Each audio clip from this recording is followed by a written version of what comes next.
झारखंड गरीब नहीं है, झारखंड को गरीब बनाया जा रहा है। जब नारी में है सब शक्ति सारी, तो फिर वो क्यों बन रही है बेचारी। केंद्र सरकार योजनाएं बनाती है, लेकिन उनको लिए हमारे राज्य के गरीब गुरबा उन लोगों की चिंता वो तनिक भी नहीं करती है। ये झारखंड में पहली बार है कि दोबारा महागठबंधन की सरकार आई है, क्योंकि ये राज्य की अगुवा सरकार है। ये महागठबंधन की सरकार है जो राज्य के लोगों के लिए काम करना चाहती है और उनके दुखों में उनके साथ हमेशा खड़े रहना चाहती है। सर्वप्रथम जोहार माननीय अध्यक्ष महोदय जी। और सर्वप्रथम इस सभा में हम लोगों ने महामहिम राज्यपाल महोदय जी का अभिभाषण सुना और आज उसी के पक्ष पे सरकार की तरफ से मुझे आपने वक्त दिया अपने कुछ शब्द बोलने के लिए, जिसके लिए मैं आभार प्रकट करना चाहती हूँ। और सर्वप्रथम यहाँ पर मैं आए हमारे चुने हुए सभी पक्ष विपक्ष के साथी सभी को मेरी तरफ से अभिनंदन है, आभार है। और क्योंकि कहीं ना कहीं आप लोगों ने, आपको जनता ने प्यार दिया है, समर्थन दिया है और आज हम लोग उनका प्रतिनिधित्व करने के लिए आए हैं। और मैं आपको सिर्फ इतना बताना चाहूँगी कि आदरणीय महामहिम जी ने जो अभिभाषण दिया, उन अभिभाषण से ये हमारे सरकार की कार्य करने की शक्ति, उनकी इच्छा शक्ति, जिस तरीके से वो राज्य को अपनी सरकार से और अपने योजनाओं के तहत उनको अपनी जिम्मेदारी निभा करके उनको खुशहाली देने का काम करने वाली है, यही अभिभाषण में लिखा गया है, जिसका हम अपनी तरफ से बहुत बहुत धन्यवाद करते हैं। क्योंकि अगर आप देखेंगे जब ये चुनाव हुआ, मतदान के बाद सरकार गठित होती है और सरकार गठित होने के बाद लोग यही जानना चाहते हैं कि ये सरकार करना क्या चाहती है। मैं बस इतना बताना चाहती हूँ, क्योंकि ये सरकार अगुवा सरकार है। अगुवा सरकार मतलब अपनों की सरकार। और जो वादे हमारे गठबंधन के साथियों ने वहां जाकर के अपने लोगों के बीच में कही है, हम ये बताना चाहते हैं कि ये अगुवा सरकार झारखंड को समर्पित है और अपने किए गए हर एक वादे को वो धरातल पे लाने के लिए प्रतिबद्ध है। और जो एक एक शब्द लिखे गए हैं उनको हम इस आगामी 5 वर्षों में धरातल में उतारेंगे, ये हम बताना चाहते हैं। आज जब जनादेश मिला है, जनादेश महागठबंधन को मिला है, और जब इस जनादेश से यही पता चलता है माननीय महोदय जी कि पिछले 5 वर्ष की जो सरकार है, 5 वर्ष में अगर आप देख लीजिए तो 2 वर्ष कोविड में गए, 3 वर्ष हाथ में थे और 3 वर्ष में 5 महीने आदरणीय हमारे राज्य के मुख्यमंत्री हेमंत सोरेन जी जेल के अंदर थे। आज आपके समक्ष में जितने भी काम हुए हैं वो कुछ वर्षों के ही काम हैं, जिन्हें गिनाते हुए अगर मैं आपको कहूं तो हमारी झारखंड की मैया सम्मान योजना हो, बिरसा हरित ग्राम योजना हो, हमारी हरा राशन कार्ड हो, अबुआ आवास हो और युवाओं के लिए रोजगार सृजन योजना हो, ऐसी क्रांतिकारी योजनाएं हम धरातल में लेकर आए हैं। और इसका सीधा लाभ, बिजली बिल, ये कहना मैं कैसे भूल सकती हूँ कि जब ये झारखंड की सरकार के ऊपर में जब इतना भार पड़ता है, और मैंने अपने मंचों से भी ये बार बार कहा है कि केंद्र सरकार योजनाएं बनाती है, लेकिन उनको लिए हमारे राज्य के गरीब गुरबा उन लोगों की चिंता वो तनिक भी नहीं करती है। और जब बिजली के बिल आते हैं, इस महंगाई के दौर में जब हमारा खाना पीना, रोटी कपड़ा हर चीज महंगा हो गया है, और उसमें जब लंबे लंबे बिजली बिल आती है, उसका भुगतान करना भी मुश्किल हो जाता है। और राज्य में आज बिजली बिल की माफी की योजना दी गई है, हमारे किसानों को 2-2 लाख का ऋण माफ किया गया है। ये संवेदनशील सरकार है, ये महागठबंधन की सरकार है जो राज्य के लोगों के लिए काम करना चाहती है और उनके दुखों में उनके साथ हमेशा खड़े रहना चाहती है। आदरणीय महोदय, ये झारखंड है। अभी हाल ही में हम लोगों ने 24 वर्ष पूरे किए हैं। इस युवा झारखंड में, इस राज्य के गठन के समय में झारखंड मुक्ति मोर्चा की एक अपनी पहचान रही है। हमारे अगुआ साथियों के साथ संघर्ष करते हुए आज हम लोग अपने झारखंड को अपने गर्व से हम झारखंडी कहते हैं।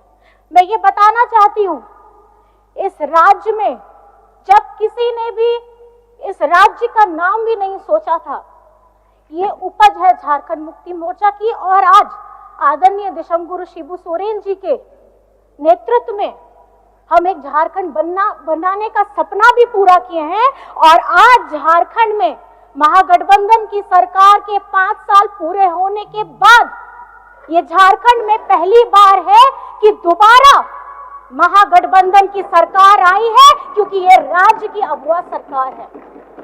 और जो सपना दिशमगुरु शिबू सोरेन जी ने देखा है, सोना झारखंड का सपना, वो आज हमारे नेता आदरणीय हेमंत सोरेन जी के नेतृत्व में हम ये सपना को पूरा करने जा रहे हैं। चाहे वो शिक्षा का क्षेत्र हो, रोजगार का क्षेत्र हो, हमारे उद्योग हो, हमारे बहनों का मान सम्मान हो, या हमारे पर्यटन का बात हो। आज झारखंड में अगर आप घूमना चाहते हैं, मैं बताना चाहूंगी कि पर्यटन के लिए बहुत सारे काम करने की जरूरत है। जब आप लोग भी कहीं बाहर जाते होंगे, आप भी देखते होंगे, आपको दिखाया जाता है कि देखिए ये यहाँ पे बड़े बड़े वाटरफॉल हैं, लेकिन आप कहीं ना कहीं खुद जानते हैं कि झारखंड में और खास करके अगर आप रांची में देखेंगे तो रांची के अगल बगल इतना मनोरम दृश्य है देखने के लिए, जिसको हमें संजोने की जरूरत है और खास करके साफ सफाई का ध्यान रखने की जरूरत है।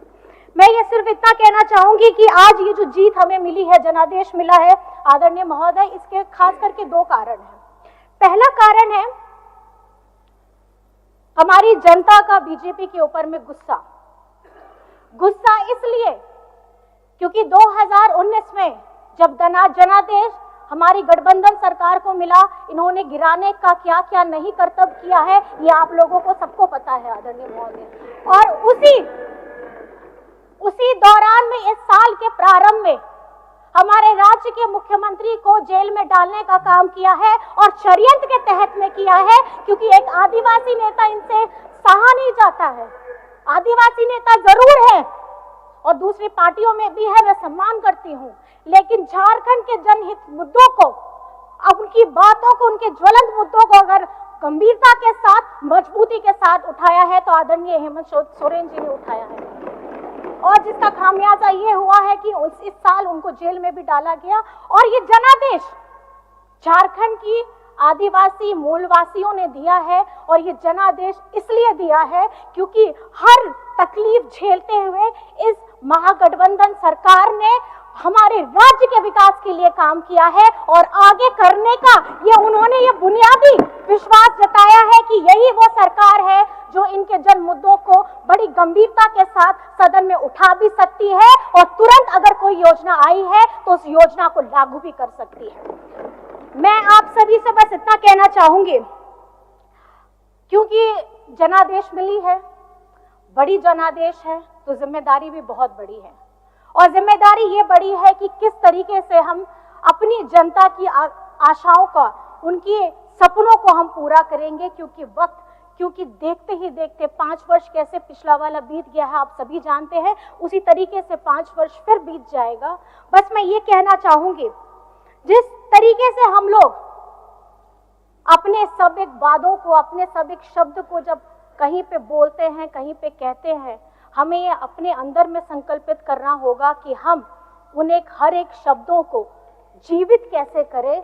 अपने क्षेत्र की बात हो, अपने राज्य की बात हो। और आज झारखंड में अगर मैं कहना चाहूंगी कि हमारे झारखंड के साथ इस संघीय ढांचे में भरपूर मेरा विश्वास है। और इस विश्वास के साथ मैं बस ये कहना चाहूंगी, ये देश में हमारे राज्य के मजदूरों का सबसे कम न्यूनतम है दर जो उन्हें मिलता है, ये झारखंड को मिलता है। और खासकर सर मुझे बस थोड़ा सा वक्त दीजिएगा, मैं ज्यादा नहीं कुछ बोलना चाहूंगी। और जब प्रधानमंत्री आवास की बात आती है, उसमें भी जब आवंटन होता है तो हमारे झारखंड को सबसे नीचे रखा जाता है। जब खेलो इंडिया की हमारी बात आती है तो उसमें जो सबसे कम पैसा होता है वो झारखंड को मिलता है। तो ये संघीय ढांचा है जिसमें मेरा पूरा जोर होगा कि हमारी केंद्र सरकार उसी तरीके से झारखंड को देखे जिस तरीके से गुजरात को देखती है, जिस तरीके से महाराष्ट्र को देखती है, जिस तरीके से छत्तीसगढ़ को देखती है। झारखंड गरीब नहीं है, झारखंड को गरीब बनाया जा रहा है। और मेरा सभी से निवेदन ये रहेगा कि आप पार्टी से बढ़ करके उठ करके झारखंड के मुद्दों पर अपनी आवाज को बुलंद करेंगे, चाहे आप किसी भी दल से क्यों ना हो। और अंत में सर ये मैं कहना चाहूंगी, बातें बहुत सारी भी है, हमारा राज्य का बकाया 1,36,000 करोड़ हो, हमारे पिछड़ों का 27% का आरक्षण हो, हमारा सरना आदिवासी धर्म कोड हो, हमारा खतियान आधारित स्थानीय नीति हो, हमारी हो भाषा कुड़ुक भाषा, हमारी जितनी भी जनजातीय भाषा है उन सभी को हमको पहचान देनी है।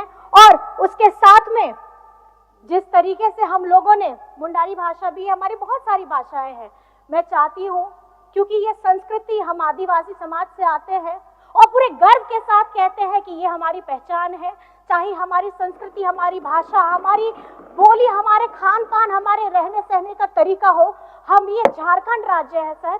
और मैं ये कहना चाहूंगी कि जब गर्व से हम अपनी भाषा का सम्मान करते हैं, हम अपने रहन सहन को बोलते हैं, तो हम झारखंडी होने का भी गर्व पाते हैं। और आज जिस तरीके से हमारे झारखंड में महिला शक्ति ने अपना प्यार, सम्मान, अपना आशीर्वाद दोनों हाथ उठा करके इस महागठबंधन सरकार को दिया है, मैं आज इस सदन के मन से मैं यही कहना चाहूंगी, उन सभी मतदाताओं को बहुत बहुत धन्यवाद करना चाहूंगी।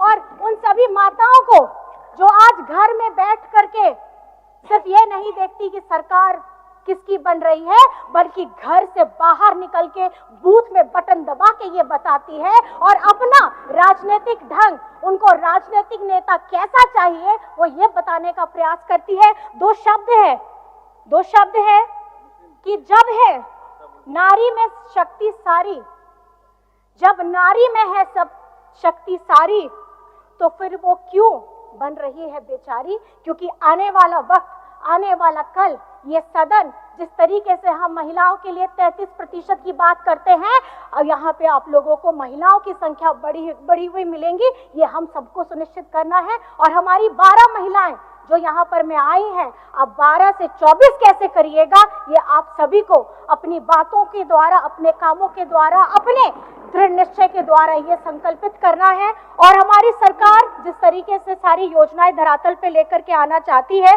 मैं बहुत बहुत धन्यवाद करना चाहती हूँ इस मंच से कि झारखंड में चाहे आप किसी भी वर्ग से क्यों ना आते हो, आपका सभी का, झारखंड वासियों का समग्र विकास होगा, ये महागठबंधन सरकार ने प्रण लिया है। और ये फिर से 5 साल के बाद मैं ये कहूंगी, ये भरोसा बरकरार रहेगा और ये हेमंत सरकार दोबारा आएगी, हम ये सुनिश्चित करेंगे। और अपनी बातों को बहुत बहुत मैं आपको धन्यवाद करना चाहती हूँ और नारी शक्ति को धन्यवाद करना चाहती हूँ, हमारे वीर शहीदों को नमन करना चाहती हूँ। जय हिंद, जय झारखंड।